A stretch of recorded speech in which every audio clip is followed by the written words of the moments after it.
Okay. Recording's going. Get rid of you. Get rid of you.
There.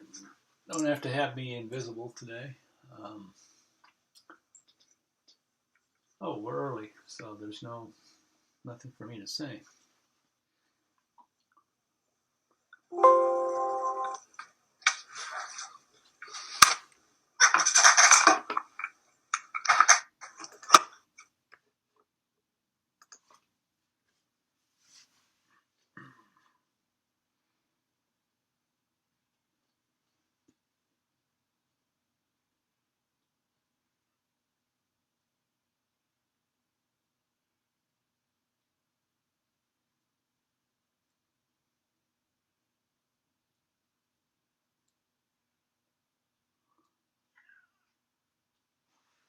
Hey, Cano, what's up?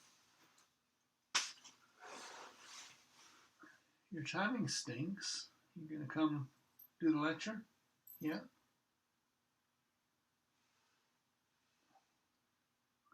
Any chance you could just lay here and be like a puppy dog? No.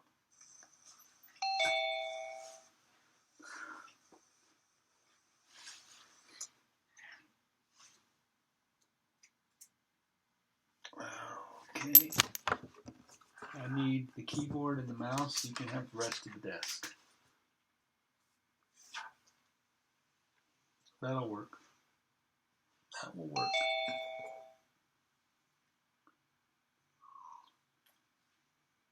And the best selection, all of the best prices, they never found as you covered. And during the board.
All right, good morning, and my screen just went blank.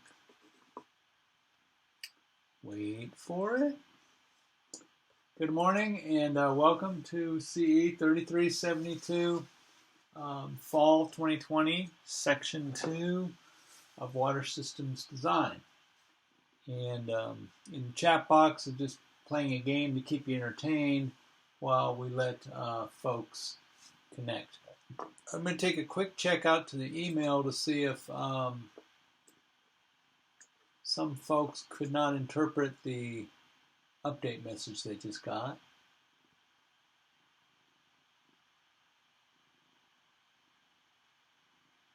All right, so I guess it's just the 20 of you all today, and then whoever else checks in. That's only 40% turnout. That's a little disappointing. Yeah, there's 50 people, 1/5, 2/5, 40%. Oh well. So let's proceed forward with the class.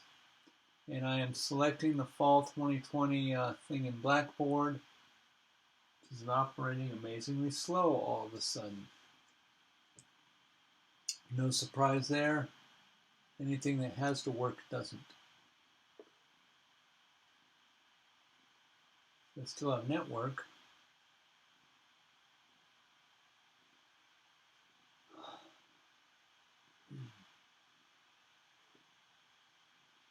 Probably 1,000 people on it right now, and it's only got enough hardware for a few hundred.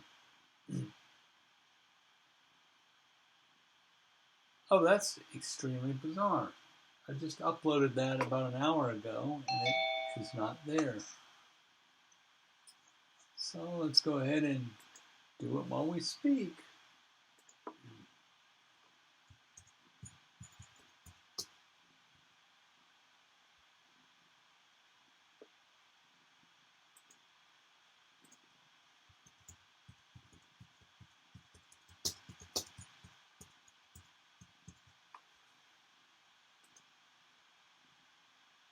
Hit the submit.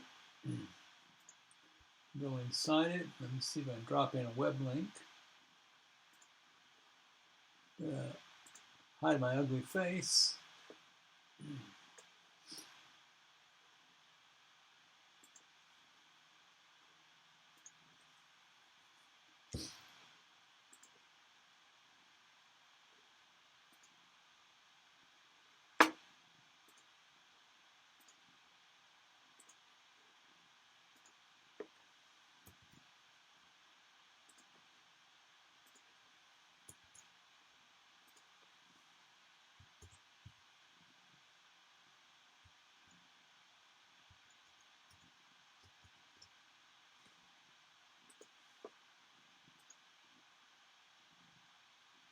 All right.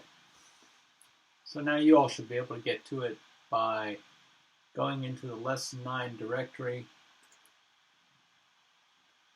on Blackboard down here. It's called Introduction to EPANET. And then there's a web link, and it should spawn a new page, which goes to the web link. Okay, so that is the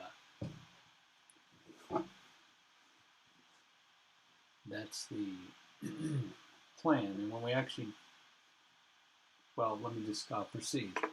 So this is the introduction to the computer program called EPANET, and it's a program that's used for pipe network analysis. And essentially what it does is you draw a network in a graphical interface. It's like playing a video game that you can't shoot anything, and nothing shoots back. And once you draw this network in, you can instruct it to compute steady-state pressures and flows. You have to provide network node elevations, demands, and certain pipe properties. The program is mature. It's well over 20 plus years of development, and I would say as of today it still has flaws, and the flaws are pretty well known by users, and as you encounter those flaws, people usually do workarounds. But the network hydraulic computations are correct. The flaws remain in certain energy computations that it makes and a few other control features. It's one of a few computation engines that's in common use for simulation. The other common computation engine is called KY-Pipe, and that was developed by the University of Kentucky in the 80s. And at one time they're still to some extent commercial competitors with one another. The Kentucky Pipe program, I would argue, probably has a better interface and better technical background description. But Kentucky Pipe takes MONEY to run. Whereas EPANET, there is a free version. That's what we'll use in this class. Most professional software tools use some variation of the EPANET engine for the hydraulic calculations, but they tend to provide their own interface.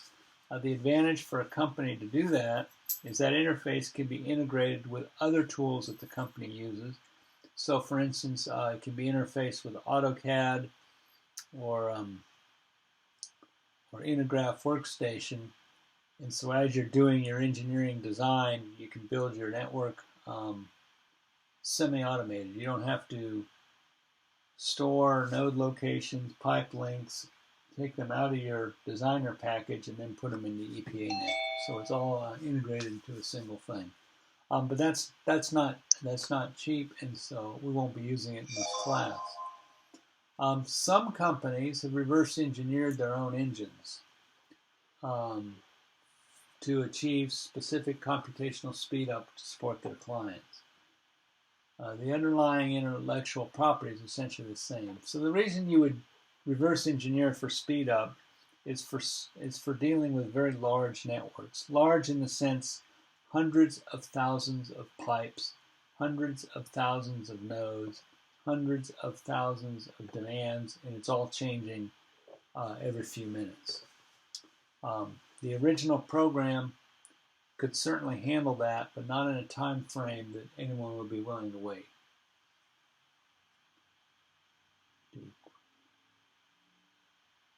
So the combination of the user interface and the tested computation engine is what makes the program straightforward enough that a cat can use it.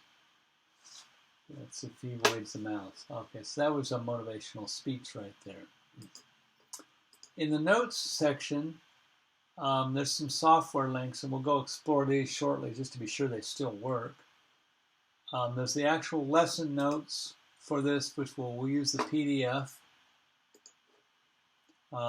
There's a old document from 2015 that was written by a couple of students, myself and Crystal Tay and Caroline Neal, which is called EPANET by Example, and this, you will probably find this pretty useful. So it goes through a series of examples. It's pretty step by step and walks you through doing some EPANET exercises.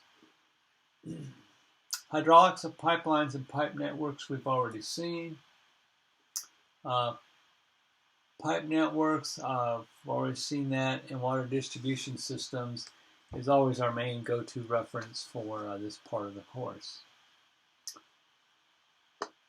So there, for people that are Windows users, as far as EPANET's concerned, your life is pretty simple. You could go to the EPA's website. This should take us there. And then go ahead and download the self-extracting program and run it, accept the defaults, and it will work for you. And that, I would argue, is the most preferable choice for this class for EPANET, is to download and install the EPA's version. If you're a Macintosh user and your current operating system is Mojave or older, you can go to this link and go to EPANET unwind, download this tape archive, extract it, and you will have a functioning EPANET model that will run in a Macintosh. There's a movie here to show how to do it. It will play in QuickTime. If you have a newer operating system than that, the application bundle will not correctly install. It'll trick you. You'll think it's installed, and then you'll send me emails. I did exactly like you did, and it didn't work. And I'll ask you what your operating system is. You'll say Catalina, and I say tough. It won't run in Catalina. It won't run in Big Sur. There's some alternative repositories here, and if you want to install the older EPANET, you can use this 2008 installer. But the current one from EPA is called EPANET 2.2. There's one other option, which is to go to EPANET in a box, and this is what I'm going to be using today in class, because I have a Macintosh and I no longer can run the application bundles, and we'll run that over the internet. The one other option for Mac users that will work is if you have Parallels in a Windows 10 operating system or VMware in a Windows 10 operating system, you can open your Windows partitions on your Macintosh, download and install into Windows, and it'll work just fine. So the usual disclaimer at universities is, whatever software we want you to use, if you can't make it work on your machine, that's too bad. So we have a lot of options. There is no legitimate excuse, because EPANET box would pretty much let a Linux user use it. Checking the video links, so the lesson 9s obviously haven't been uploaded yet, and let's see if this link is active. I'm actually trying to see who it is. I don't know if it's mine or not. Okay, so here's how to install EPANET in Windows, so I'm not going to play that video. It's there to help you. Here's the Macintosh hack, I think.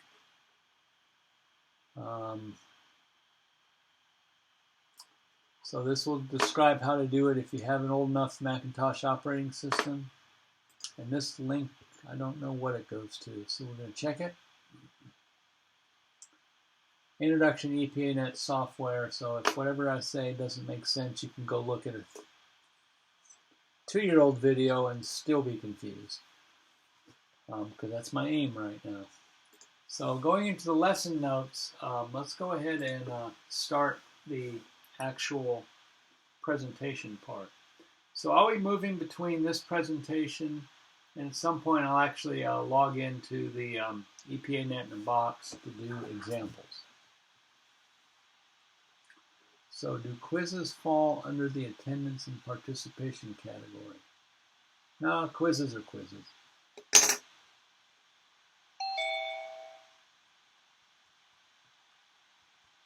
So today the goal is to introduce you to the EPANET program. That's how he starts his stuff. This guy, Theodore Cleveland. Yeah, you're going to go get muted. There you go. You can continue to have your conversation. Introduction to EPANET. So installing on a PC, I showed you the video for that. It's about 5 minutes. It's pretty straightforward on a PC. Installing on a Mac, I showed you the video for that. That's got to be for Mojave or older operating systems. And EPANET in a box, I actually did that the first day, but we will. I'll be using that today. Then we'll take a quick tour of the interface, because the whole point of using it is because the interface is way easier than building systems of equations and writing our own scripts to solve things. And we'll look at, I've got enough files preloaded for 3 example problems, but we'll let time dictate that. I expect to get through 2 of the 3 for sure. So remembering our system components in a water distribution system, we have a water source. We take the raw water through transmission lines to a treatment facility. And then we take our treated water through distribution lines, through pumping facilities, intermediate storage, and eventually we get down to the house. And then just to make things work right, we have a bunch of appurtenances whose sole purpose in life is to introduce enough head loss so that all that energy we're providing with the pumping doesn't go for naught. Just kidding.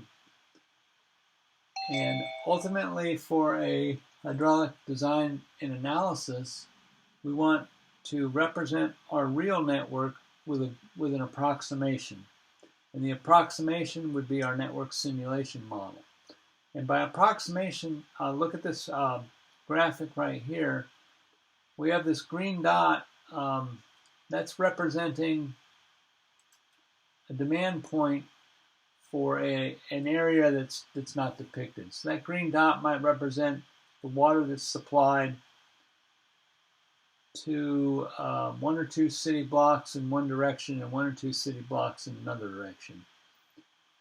And the reason we do it at this skeletonized level, in the past it was because of computational limitations. In the present, it's because monitoring all the way down to a customer meter in a computer model, that's theoretically possible.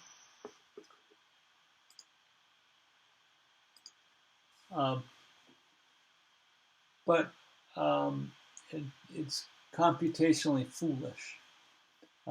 Such a model would have way too many components. It would be impossible to maintain. It'd be even harder to find mistakes in it. Because even with professional software, every time we, a human being, touches it, we introduce a mistake at some point, somehow. So the kinds of things that are a part of a distribution network are tanks, pumps, pipes, valves, fittings, meters, and other things. And we are concerned with providing potable water at adequate pressures and discharges. So the discharge is determined by our demand estimates. The pressures are determined by statute. We want to test the conjecture that whatever network we've designed will satisfy the required demands, and the pressure in the system will be large enough to meet whatever the statutory minimum pressure requirement is, typically 35 pounds per square inch. Small enough so that we don't break stuff, so usually under 90 pounds per square inch, with the exception of transmission mains and other objects that we can intentionally harden to handle the higher pressures as we're moving water through the system. But when we get down to a customer fitting, we don't want much more than 90 pounds per square inch. Now, because your residential fittings, you go to Home Depot and you buy a plumbing fitting, much above 90 psi, that fitting will not last very long. It's simply not designed to. And with water, when things break, they usually break in the open components. The water goes leaking out, seeking out things to destroy. So EPANET is a computer program. It simulates flow in closed conduit systems. Some of the main fundamental things in it are nodes, which is where we would represent demands. So a node could be a single house, or it can be a group of houses. A group of houses is how we're going to handle it in the exercises that you're working on. And then these nodes are connected to each other by links. So a link element can be a pipe. Now, typically it's a pipe, but pumps fit the link element, and valves fit the link element also. Adriana, okay, thank you for telling me that. That would explain why there's so few participants. I think the electronic job fair is supposed to be over at 11.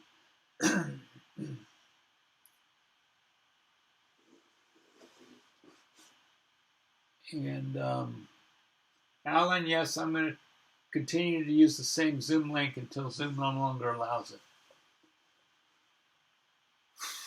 Okay.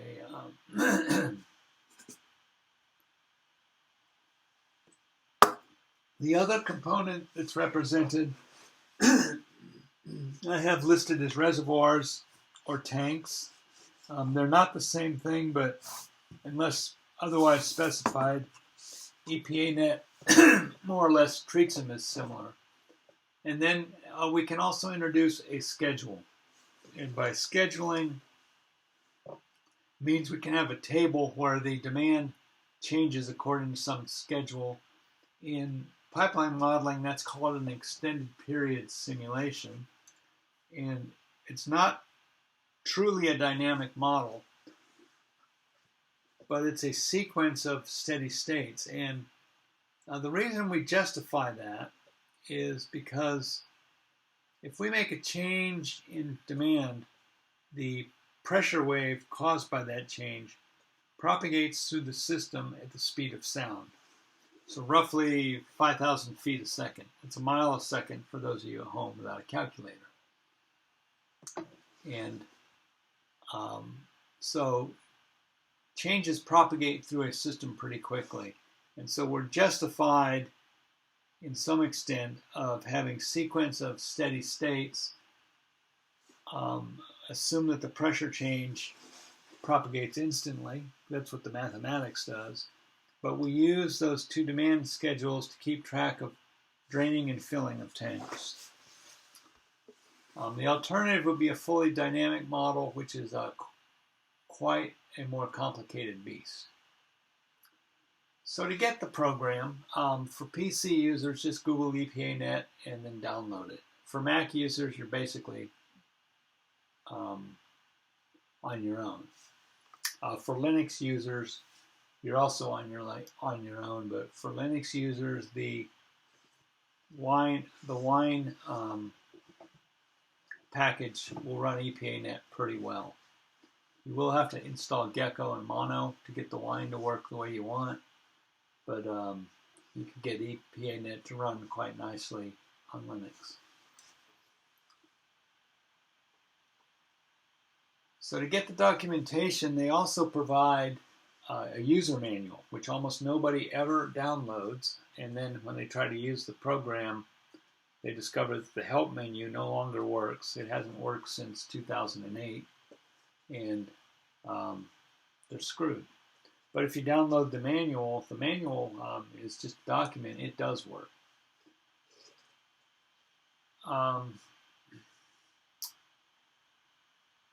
Within EPANET, we build our model in a graphical user interface, or we can actually create a text input file that has all the model information. The graphical user interface is by far easier to use when you're learning. The advantage of the text input file is once you understand the file structure, it's quite easy to change pieces of it. You can even write programs that change pieces of the file and run the program over and over and over again to explore different parametric changes to certain features. When we build this in the graphical user interface, what we will normally do, what we have to do is you have to provide nodes first, because you can't connect a pipe to nothing. What we have to provide for the node is its elevation and its demand, and then that demand can be 0. And then we connect nodes with link elements, and if they're pipes, we'll provide lengths and diameters and roughness heights. If it's a valve, same concept, except we also provide valve operation rules. And that would be how we build our networks. For pumps, we would provide a pump, and we'd create a pump curve for the pump to operate. We'll do all this by example shortly. So the network layout is constructed in a GUI. We'll ignore the file input approach for now. We have to provide nodes, links, and some kind of reservoir or tank. All EPANET models have to have some fixed grade node connected to the network. Otherwise, it cannot find a unique solution. So if you remember back in your electrical engineering class, circuits, when you did circuit analysis, there was always a ground somewhere. The nodes, we provide demand and elevation. The links, we provide length, diameter, friction terms. Pipes, pumps, and valves are all link components, and they have their own special bits of information that have to be provided. So things you have to choose in the computer program. You have to decide up front whether you want to use Darcy Weisbach, Hazy Williams, or Chesney Manning head loss models. And you have to decide the flow units, cubic feet per second, cubic meters per second, gallons per minute. And you have to decide, by doing that, you're selecting SI units or US customary units. The program will not convert unit systems. So if you enter everything into the program thinking that you're doing it in SI, and then you realize, oh wait, I have it in gallons per minute, so it's expecting US customary. At that point, you can change flow units, and if you entered it in SI units, it'll be fine. But if you have everything in feet and inches, and then switch to an SI flow unit system, the program won't convert the units for you. You'll have to do that yourself. So when I teach this professionally, I actually just do it as a protocol that you select a head loss model, you select flow units, and then you start entering data. And that alleviates this unit conversion problem that can crop up. So here's what I suggest as a modeling protocol. We're going to look at examples, and a lot of the stuff will be done for us. But if you're doing one for new, I suggest you sketch the layout on a piece of paper. Either by hand, or you can do it in a drawing package. That part doesn't matter. The whole point of sketching the layout on a piece of paper is to organize your thinking and your activities. And then on that layout, you want to identify pipe diameters, pipe lengths, and roughness values, and you probably want to name the pipe. And they can be stupid names. It can be P1, P2, P3. As long as you have a naming convention so you can refer to the particular pipe. Similarly, you want to identify nodes and name them, their elevations, and any demands that are going to be at those nodes. So whether you do the first bullet item first or the second bullet item first, at that part it's irrelevant because you're still doing this on a piece of paper. And then you want to identify the supply reservoir or the supply tank. Give it a name, and identify its pool elevation and possibly any physical dimensions. And then last, God damn it! This is a complaint, no doubt. Hello? Yes. Yeah, I can. Can I call you back? I'm in the middle of a lecture right now. Okay, it's over at 12:30. I'll call you then. Okay, bye-bye. All right, that was my boss, so it's a good thing I picked up the phone. Let's see, where was I at? Yeah, identifying the last step, if there's pumps, identify the pumps, name them, give them a name. Again, if you're using P for the pipe name, give the pump some other name, like pump 1, pump 2. You'll know what I mean by how confusing that can be with pipes and pumps having the same first letter of the alphabet. And record some information about your pipe curve in problem units. So this is all done on a piece of paper. We haven't even started EPANET. If when you leave Texas Tech and you go work at a firm and you start and you end up using EPANET a lot, let's say you become the firm's hydraulic modeler expert, a lot of these steps, once you get good at the program, you can actually do it in the program. You won't have to do small problems on paper anymore, although I think you probably should. But again, this is just a thinking step. At that point, then we can start EPANET and try to build the model. So let's go. We're going to go through 2 examples for sure. The first example is going to be one we've seen already, flow between 2 reservoirs. And the second one, we'll do the branched. And the third one, if we have time, we'll do a looped. Okay, so I'm going to use the EPANET in a box program. So when I click EPANET in a box, it's going to go off to a remote server, which I hope is running right now. And the passkey is going to be VNC #1. I would ask you all, if you're going to use EPANET in a box, at this point, don't log in right now, because if there's two of us connected at the same time, neither of us is going to know what's going on. So I'm going to go ahead and make the connection. This is desirable. Hit connect, and it's asking me for credentials. And this is an unsecured connection. The password's sent secure, but the data is not. And we receive this desktop.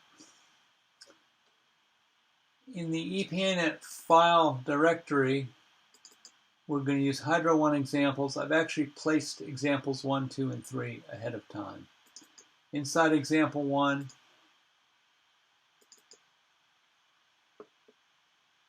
is a BMP, and I may not actually have anything that can render it. Let's for grins see if Chrome can render the bitmap. Okay, so there's the drawing. We'll see how to use that shortly. The other two files, the net file is a binary representation of the network. So if I were to open that in a hex editor, it would just be numbers. It wouldn't make sense to us. And the report is an output file generated when we run the program.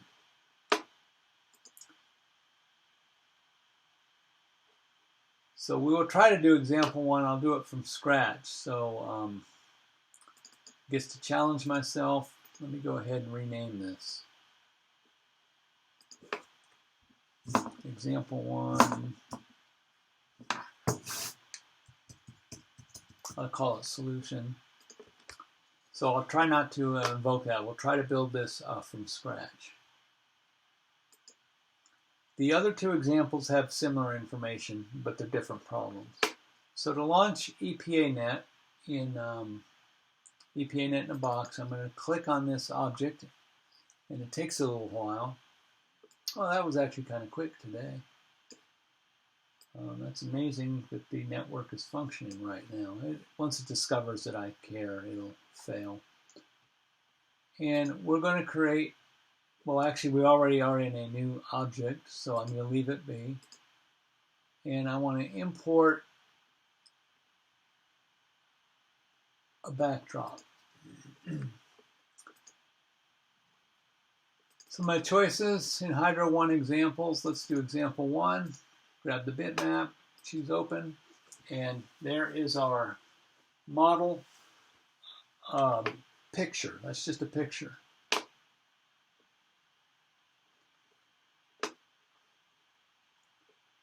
And if I could get this thing to stay out of the way.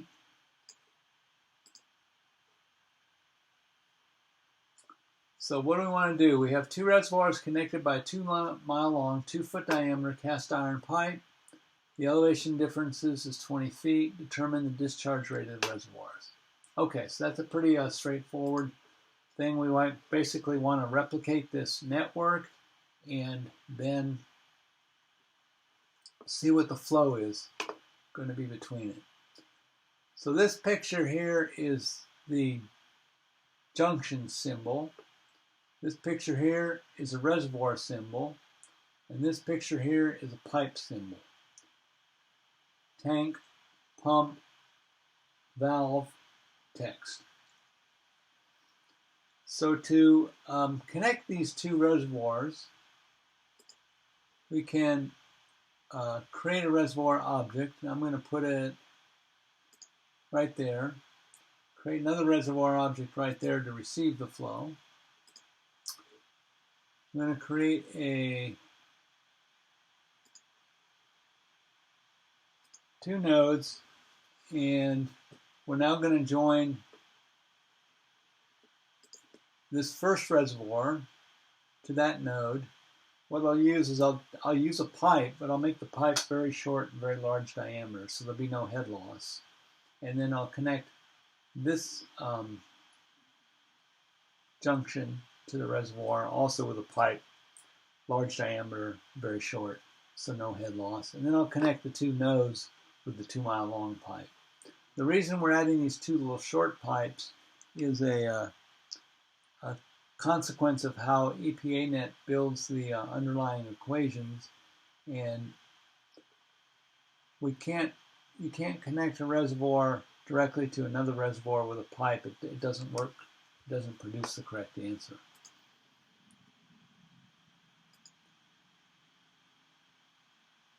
So there's the pipe of interest, and then here's the two short pipes.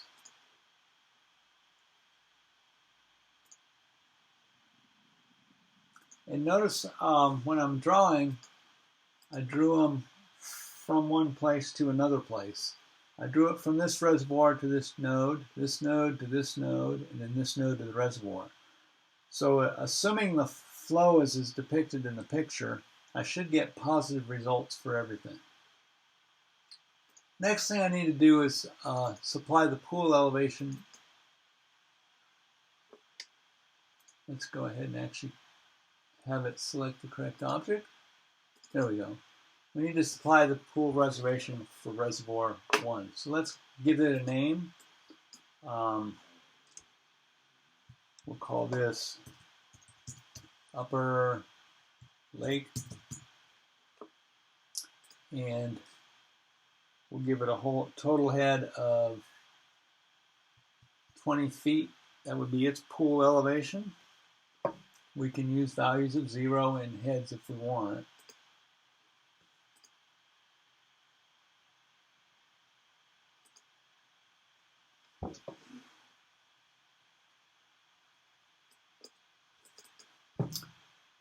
And we'll call this Lower Lake, and we'll give it a total head of 0. Okay, so we've basically parameterized the two reservoirs. Now this pipe is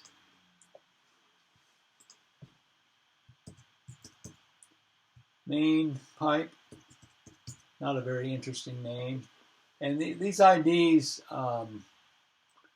can be strings that you want, or you can use the defaults if it's not particularly important. So in a real large network, you name the important ones and leave the other ones at defaults, and it makes it easier to manage the program. So this is a 2-mile long pipe. In US customary units, it's going to expect lengths in feet. So that's 10,560 feet. The diameter is going to be in inches, so there's 24 of them. And now we have to decide what the roughness is. And that's going to depend on what head loss model. I'll leave this at 100 for the time being.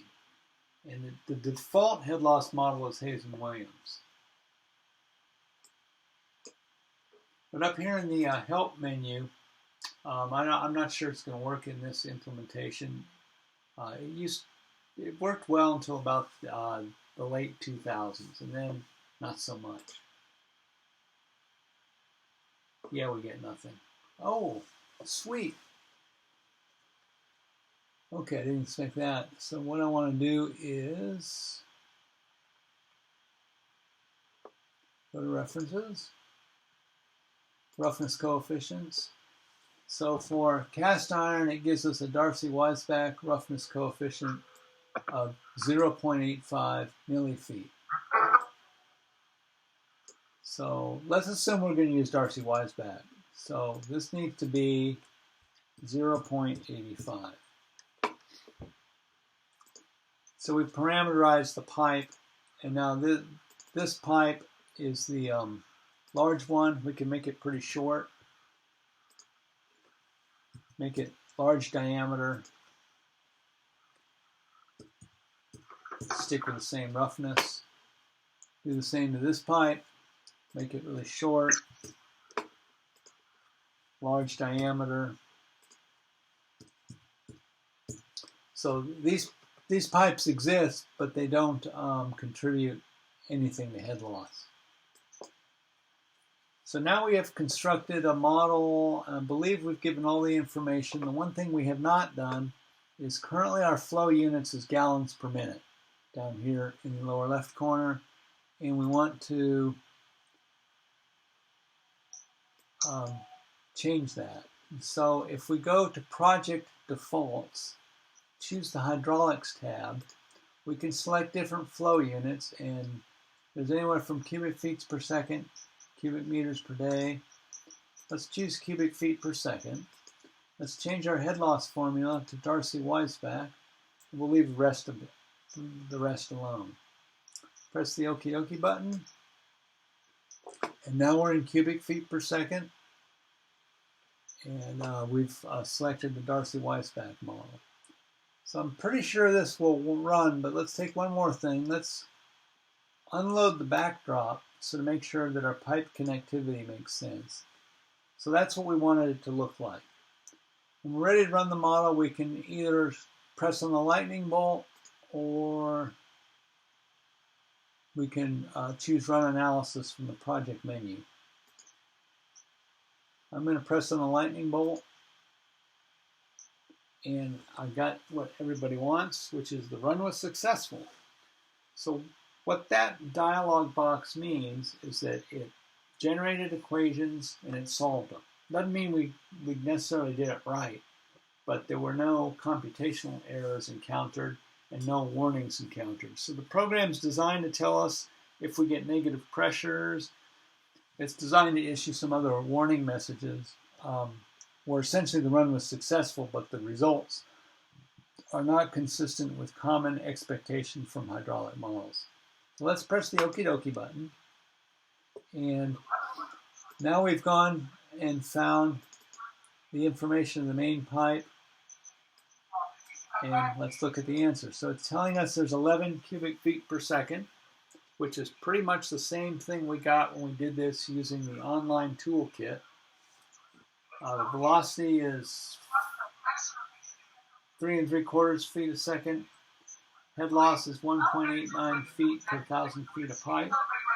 Friction factor 0.017. That makes sense. That fits an expected friction factor for a pipeline according to Darcy-Weisbach. And we've now completed our model. So let's go ahead and save this as, I'm going to call this the live one. That's the one we just did. And our model's saved, and we can rerun it again later. So I want to open the original solution. So this is a solution that was downloaded from my computer before class today. So they can't find the backdrop.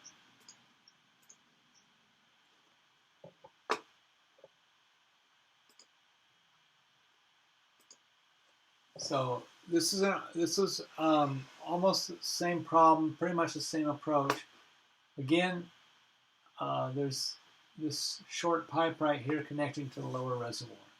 The reason for that is strictly because an EPANET model must have one node. And I've, over the years, found it easier to actually do 2 nodes instead of this representation. But if we look at this one, this looks like it's set up to run Hayes and Williams, so let's check that. It is. Let me just go ahead and run the original one using Hayes and Williams, and let's see if we get the 11 cubic feet per second. Notice how it gave us an arrow telling us flow direction. And in Hayes and Williams, we got 12.5 cubic feet per second. So essentially the same solution, and then the friction factor is 0.015, a little smaller. So we'll go back to our live example, 9. This is the one we did, and let's go ahead and enhance or decorate the plot. So I'm moving this object around, and all this is a picture. So the pipe lengths do not change just because I change the picture. That's because the auto length is off. There is a feature that you can turn it on, and it will attempt to scale your drawing to some physical scale. I find that creates mistakes for me personally. Other people, not so much. We go to View, Options. We can make the nodes bigger. We can make the links bigger. We could use labels. We could display the node IDs, link IDs, link values. We can turn on flow arrows. Fancy is always popular because it's just a cute word.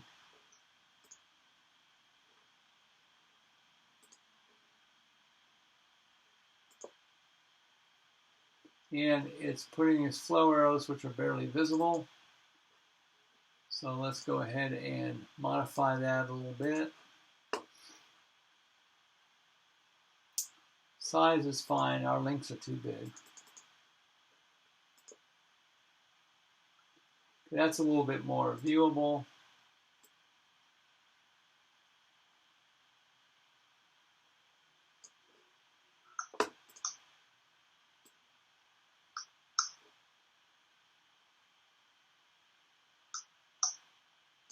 There we go. And so that would be a nice representation. And if we were to bring back in the backdrop, nothing lines up anymore.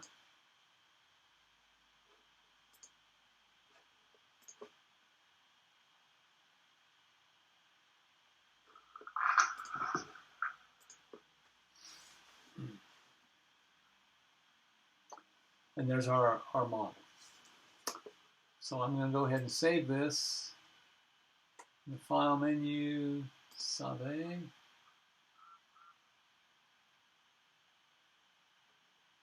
And then the last thing was to generate the report. So there's several different kinds of reports. I'm going to choose full. What that'll do is it'll generate a report based on the simulation we just ran. At the risk of breaking everything, I'm going to exit the program. Go back to our file. So there's our report. Let's open it with the text editor. And here's an EPANET report. It's not very interesting right now. We can add other pieces to it. But it tells us the name of the input file. It tells us the date that we ran it, 9/22/2010. We're running EPANET version 2.2. And it has the link node table, and then the nodal results, the link results. This was a very simple model. That's about all we get out of the report.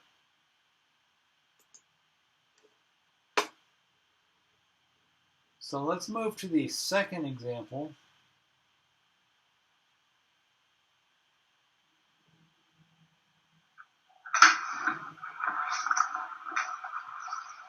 Got it.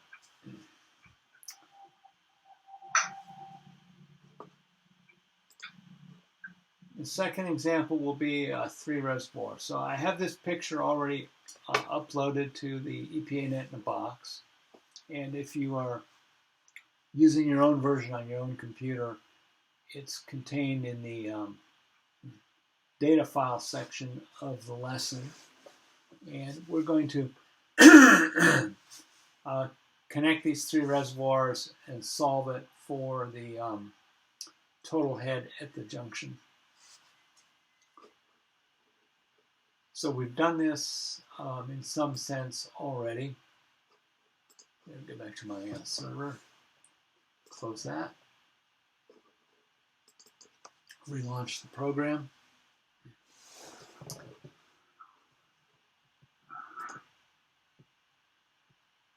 And we're already in a new file. So let's go ahead and bring in a backdrop.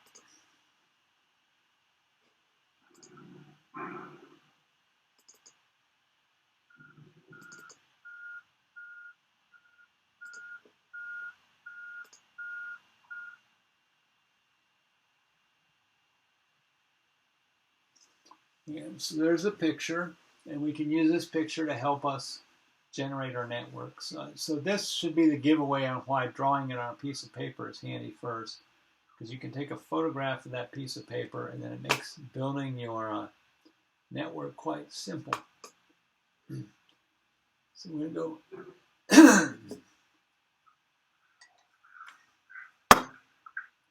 A, B, C, which is easy as 1, 2, 3.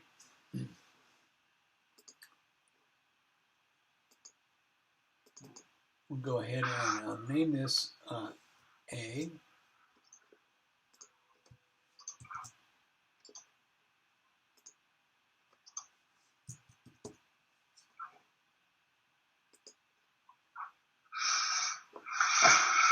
Name this one B.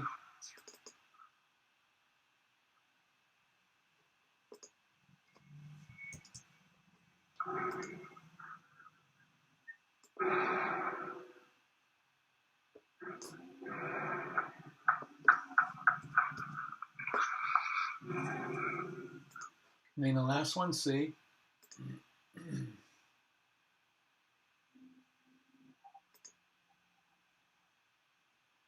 Starting to get network lag.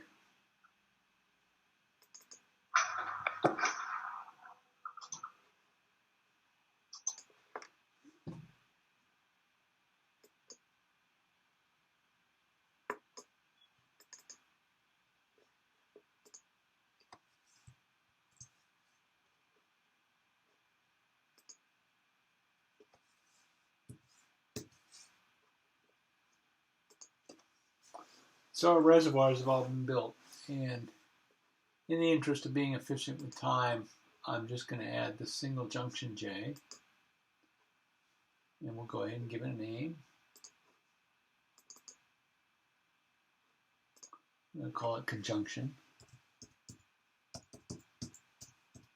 So it's conjunction junction. What's its function? And we should provide an elevation.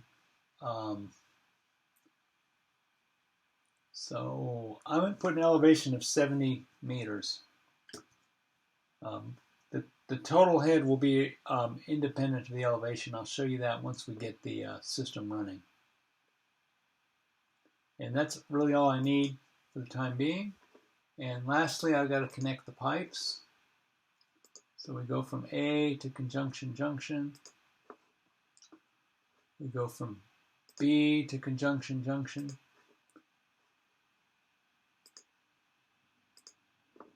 And we go from conjunction junction to C. Now some people get all torqued about straight pipes and curvy lines.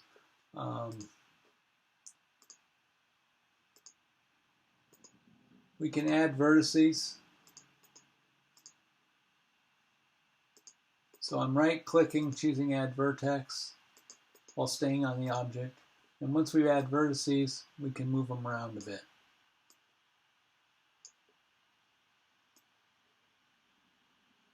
But this is all just pretty picturing. So if you're paid by the hour, this is a really good way to generate billable hours. But as far as the computer is concerned, it's still just a straight line.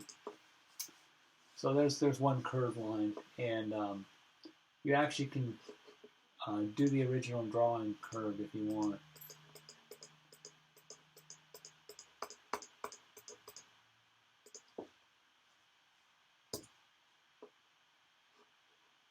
Let me delete that object.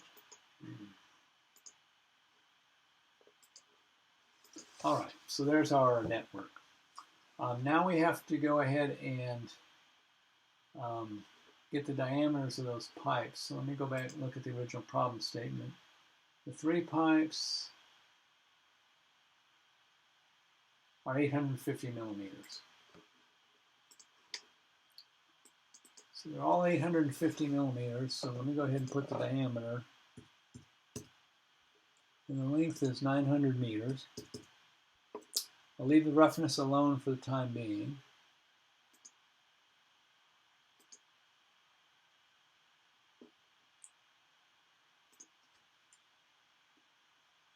800 meters, 850 millimeters, 700 meters, 850 millimeters. Okay, so the pipes have all been established. Now I just entered SI units, but down here we're in US customary units. So before I attempt to run it, I want to switch the project defaults to the correct, at least a unit that's in SI. We use liters per second. And the head loss formula is, let's leave it with Hayes and Williams for time being. So all those pipes have a Hayes and Williams loss coefficient of 100. So let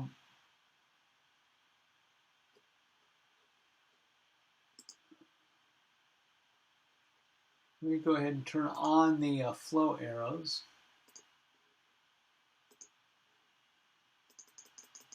Make them kind of big.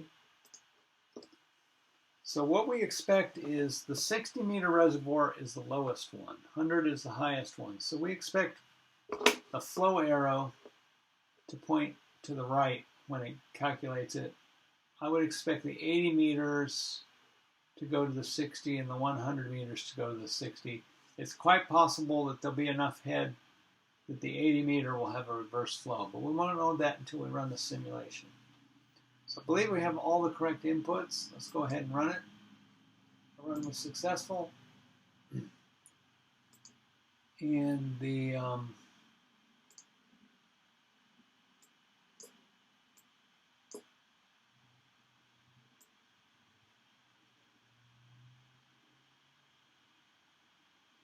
only problem is we can't see the arrow here because pipe 2 has a vertex in it.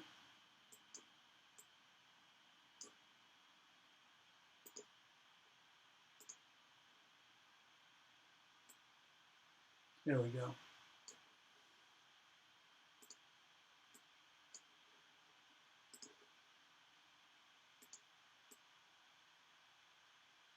So there's our system. The flow arrows all make sense. And let's go ahead and turn on the flow for each link. It's color coded for the time being, but we can adjust the view in the options.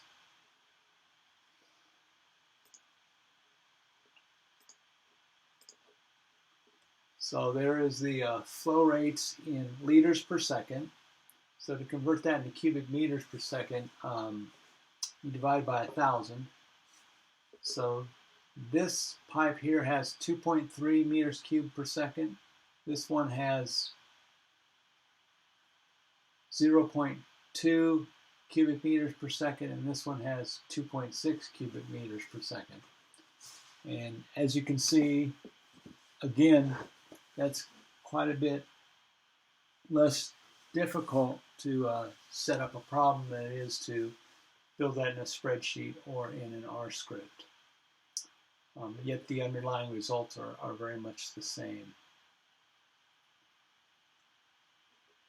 So let's actually have it also give us the pressures. And now let's do head. And again, we'll go to the view. I'm going to have it write the head values before I choose OK. So next to it, it's going to put a number for the head.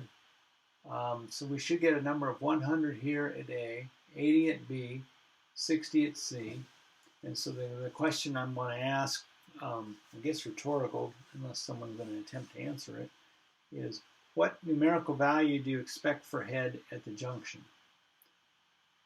Bigger than 60 or smaller than 60? Go ahead and type in the chat box bigger or smaller, preferably the correct one, but anything you want.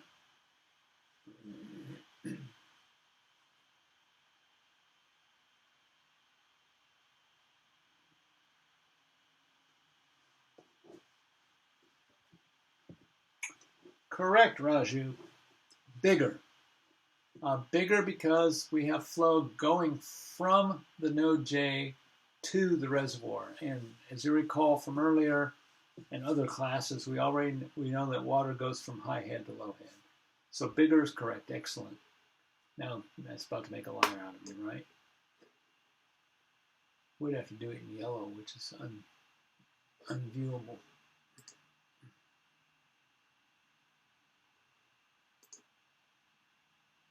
See if we can turn the background into something. There we go. So 79.6 to 60. Let me undo that because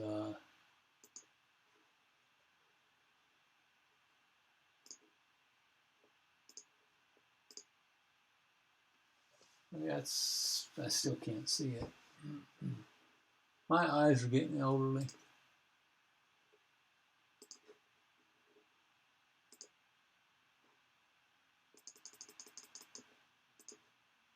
There we go. So we can see the numbers that are next to the nodes, in this case, are reporting total head. If we switch to pressure, that's going to give us an interesting result. Remember that the total head at node J, the elevation I supplied was 70 meters. So these flows are correct and the total heads are correct. But at node J, the pressure is going to be somewhat alarming because it's only got 9 meters of head, which is going to be around 15 psi, be somewhere around 100 kilopascals. So we'll switch to pressure, and it says that we have pressure of 9.63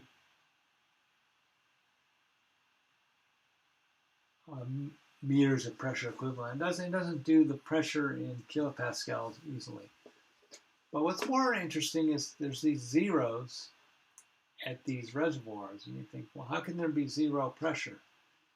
And recall that pressure is defined in EPANET as the total head at the node minus the elevation of the node. And these reservoir nodes have total elevation equal to the pool elevation.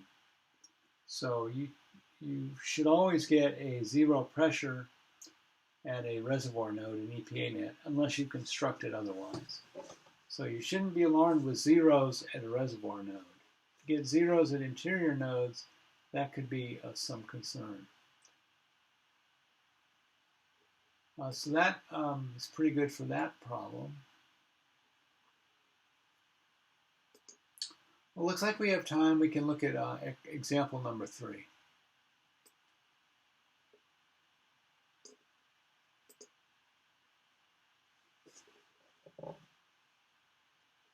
And we'll actually just do it in EPANET entirely. The drawing's already been prepared for us.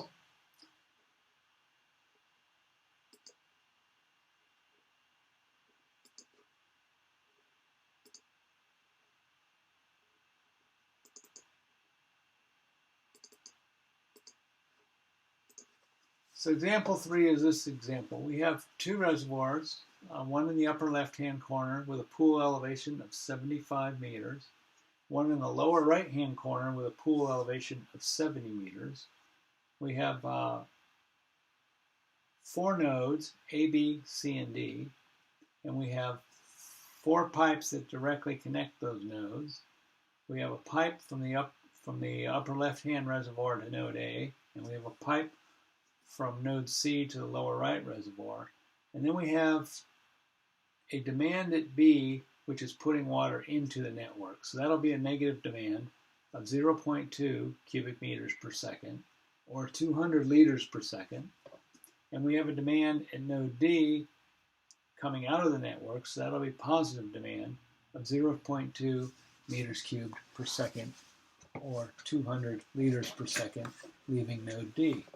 And our goal would be to determine what is the pressure at each of the nodes, or what is the head at each of the nodes in this system. So let's see, we've got 9 minutes until the lesson's supposed to be over, and I think I can do this in 9 minutes. without actually having to rush too much. So we've got the drawing, we've got everything identified. The only thing we don't know is the roughness heights of each of the pipes. And I'll make something up if we want to use Darcy Weisbach. So in this case, I would actually, I'm going to mess with my options and make things a little bit big on purpose. Links, those two, and that should be good enough. Okay, so A, B, C, D nodes, reservoir, reservoir, reservoirs. Now we'll do pipes. I'll go from this reservoir to that node, this reservoir to that node. Then I'll go from A to B, B to C, C to D, and D back to A. When I get a solution, if the flow arrows look stupid, I'll reverse the connection. Basically, that changes the sign. Now we need to go through and provide the value of head for this reservoir, which is 75, and the value of head for this reservoir, which is 70. So that's done. And then we'll make these pipes not too long, so about 10 meters long, and make them 1 meter in diameter, a little bit on the big side. That's so that there's no head loss in these pipes of any consequence. 10 meters long, 1,000 millimeters in diameter. And I've left the roughness at 100, so as long as we stick with Hayes and Williams, we should be okay. And then we'll parameterize each of these pipes. So 700 units long, 250 millimeters in diameter, 800 units long, 300 millimeters in diameter,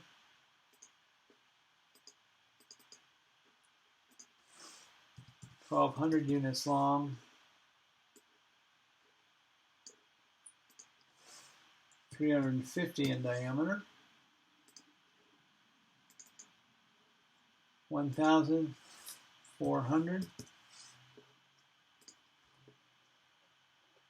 Now we go to these nodes, and we need to supply demand. In this case, the demand is minus 200 liters per second. Node elevation is currently 0. I'll leave that be, and we can play with that later.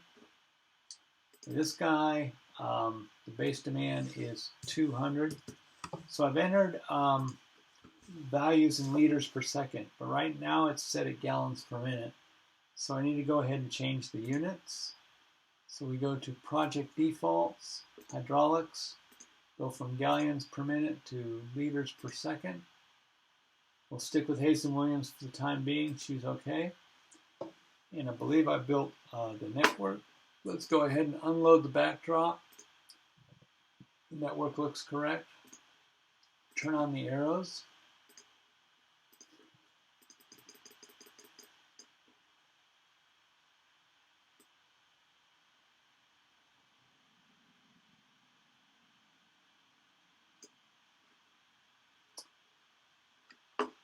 And we will actually anticipate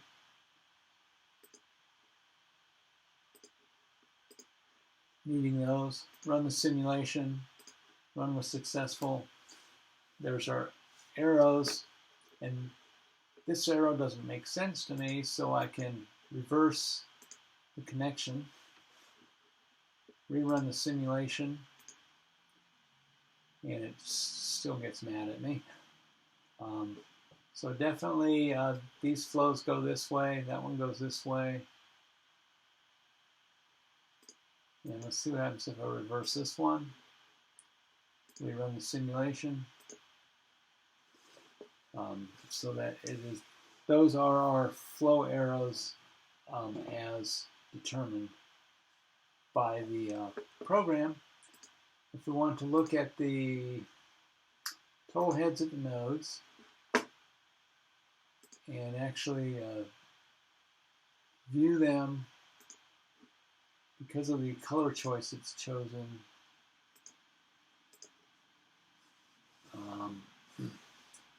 there we have 75 at the reservoir, connects to that node. We connected it in a pipe with no head loss, so it's also at 75.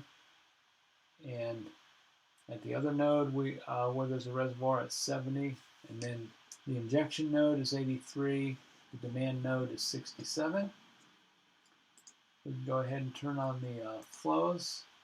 And so here we have the various flow values in liters per second.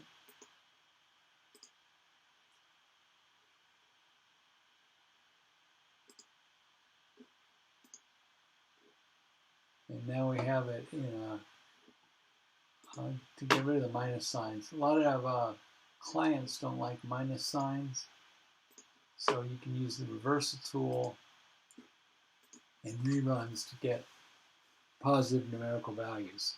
Key thing here is the arrows are always correct after a run, but the numerical values associated with them would be positive or negative depending on the original connectivity.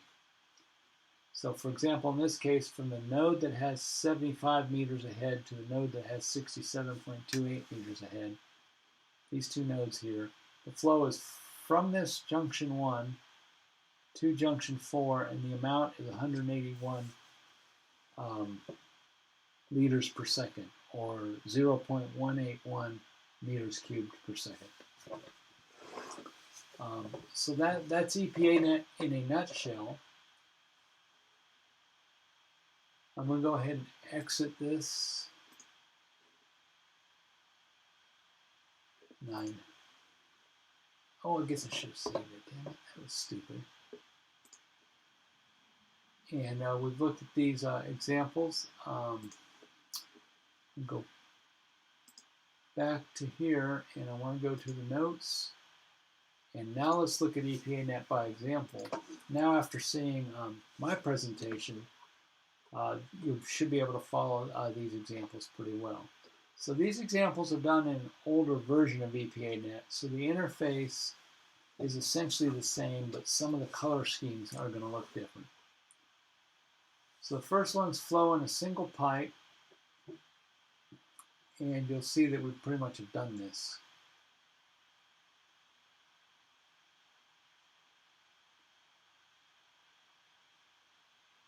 And it goes through how to interrogate the model. Flow between two reservoirs, which we just did live. Flow between 3 reservoirs, which we also just did live. A simple network, which I just did live. Okay, so those have been done. And the last example is to pump water uphill. I think that I will save that for another time because I want to have you all have a chance for this to kind of sink in.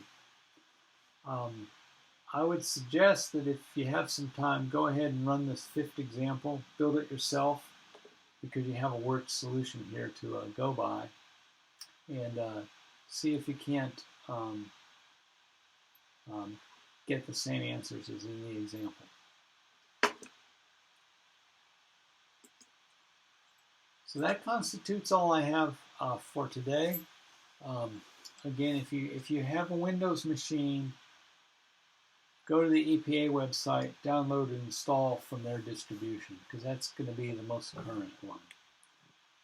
If you have a Macintosh, an old enough operating system, you can do EPANET online. If you don't, but you have VMware or Parallels running a Windows operating system, go ahead and launch those Windows versions of it, and then go to the EPA website, download and install there. If none of those will work, you have the option of EPANET in a box, which let me go ahead and log off my instance. So try to remember if you use EPANET box, first leave the desktop clean. Secondly, when you save your files, put them in a directory, but give it a good, useful name. I have a cat named Nico. Nico files. So once you've created that directory, if you get in the habit of saving all your work into your uniquely named directory, it'll be easy for you to find it. And, you know, worst case, it could be 51 of these directories with each of you, and you know that's what it's for. It won't work very well if you put that many in, but it should function. So you can create your own directory and store your work there. This particular website is I think it's running naked. I don't think I have automated backup on it. So just beware, if you destroy something, it's lost forever. So I will close that, and when you're done, try to leave this clean a desktop. Leave it like that, and then you go here and choose disconnect. And then it's ready for someone else to use. If two people are logged in at the same time, you're both treated as the same user, so you'll realize real quickly that you'll move something and then you won't do anything and something else will move. That's usually indicative that there's another person logged in at the same time. In the past, it's not been a problem because everybody has their own unique schedule and they kind of do stuff when they feel like it. As long as it's not at the last minute, there hasn't been much people clobbering on top of each other. So with that, I will start to shut down the video. If you have questions, now is a good time to ask them. So I'm going to kill this, kill that, kill that. Look at the chat. No questions. 5, 4, 3, 2. I have one. Okay, ask it. It's not a question about class. I just was going to ask if I could not be counted absent. I joined the chat pretty late because my test in my first class was delayed by like an hour. All right. I didn't have a choice. You're here. You're good. All right, cool. Thank you. I have a question about the homework we're supposed to submit on Thursday. Yes. If you have any preference on how we submit the homework, do you want to scan our work or would you like us to type everything? Let me go ahead and look at what I'm asking for. Is that the one where you're doing the elevations of the net? No, that's already been done. It's about the formulas for head loss. I'm going to go ahead and just look at it. If the internet will be compliant, please.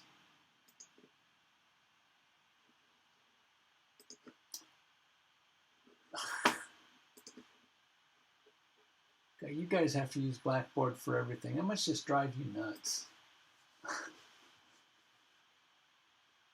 Okay, so the question was, how do you want to turn this in? Yes. I would prefer it typed, but if that's a problem, it's okay to handwrite it. Take a picture of your handwritten work, convert it to a PDF file, and upload it. That'll be just fine. Be sure you put your name on it if you do that, so I know whose it is. Okay, perfect. Thank you. Okay.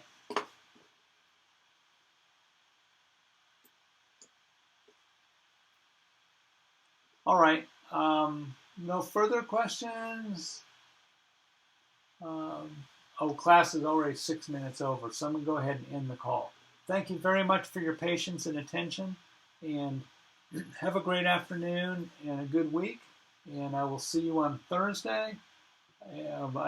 believe Thursday is more EPANET. I'll have to get it uploaded because it's not uploaded right now.